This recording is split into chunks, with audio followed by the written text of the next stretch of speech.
So you tend to describe Trumpism already as it was growing, but now in its new incarnation, as the ascendancy of what could be called a patrimonial presidency. So that's what we're going to explore first and at length.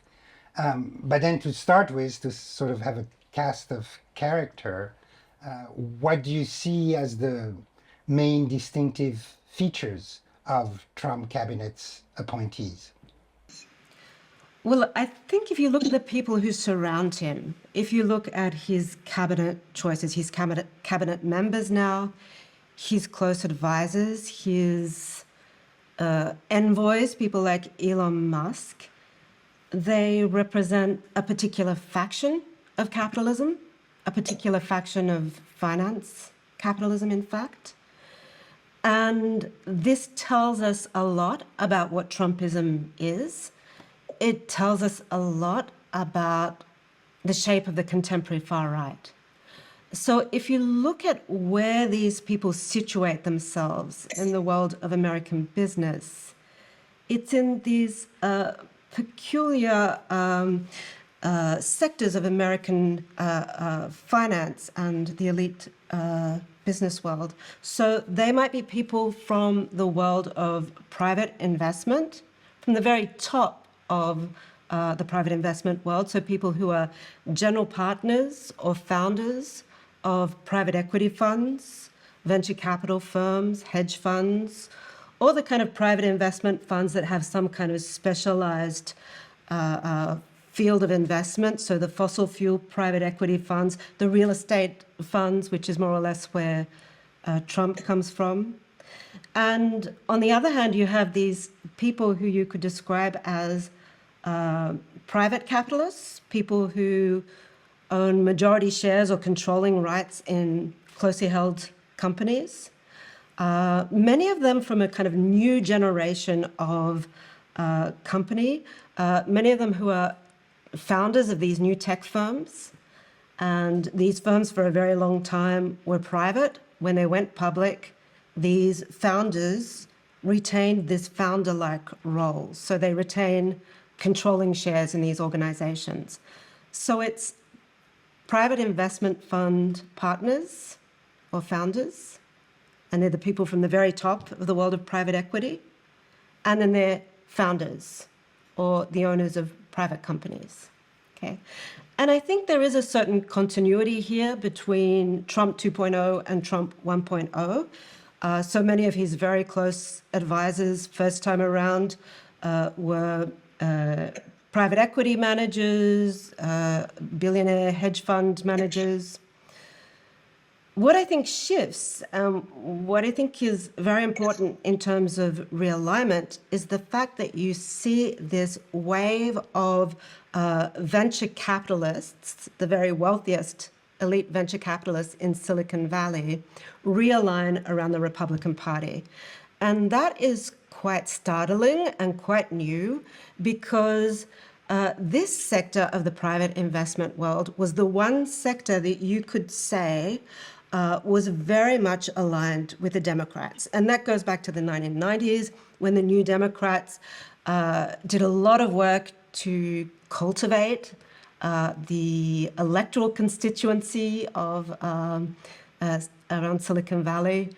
They made a lot of atrocious policy concessions to do that.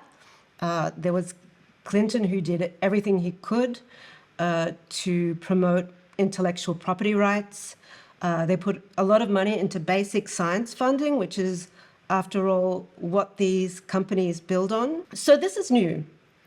This is really new. And you can look at that and say, well, what happened here? I think, well, for a start, these people became very wealthy. The Silicon Valley venture capitalists and the founders, they are people who made a lot of money out of the ultra cheap credit that came into new tech companies in the 2010s. And they became billionaires. And I think in a kind of fairly literal kind of psychodynamic kind of a way, it went to their heads. They found They really thought that the increase in the market value of their company shares reflected their personal ingenuity, their personal hard work. They weren't aware that the Federal Reserve was inflating their asset values. And I think they entered a kind of semi-delusional state, but with kind of a material foundation. It's not commodity fetishism, it's, the delirium of the asset form. And these people were feeling very inflated. And then suddenly you have the Democrats, who had been their long-term allies, who come along and move ever so slightly to the left.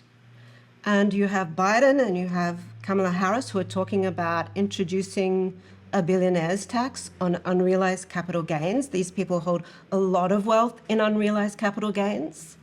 These private shares are acting as collateral for them. Musk used the estimated value of Tesla along with his family office to buy out Twitter. So to tax that private wealth would be a direct hit to them. They understood it that way, and it was. They were also very alarmed by the work that Lina Khan was doing at the Federal Trade Commission, the fact that she was following up some giant tech companies in antitrust inquiries. And there was also the fact that some of them were very heavily invested in crypto, Andreessen and Horowitz, and they were angry that the Consumer Financial Protection Bureau was proposing to see crypto as securities and to regulate them as securities. So we're talking about the very top of the Silicon Valley wealth chain. These are the richest of the Silicon Valley elite and people who had become billionaires. So they en masse defect to the Republican Party. And this creates a very consolidated alliance of a certain sector of capitalism around Trump. You have almost all the private investment funds, or the very elite echelons of the private investment funds that are now arranged around Trump. And I think that is quite a dramatic shift.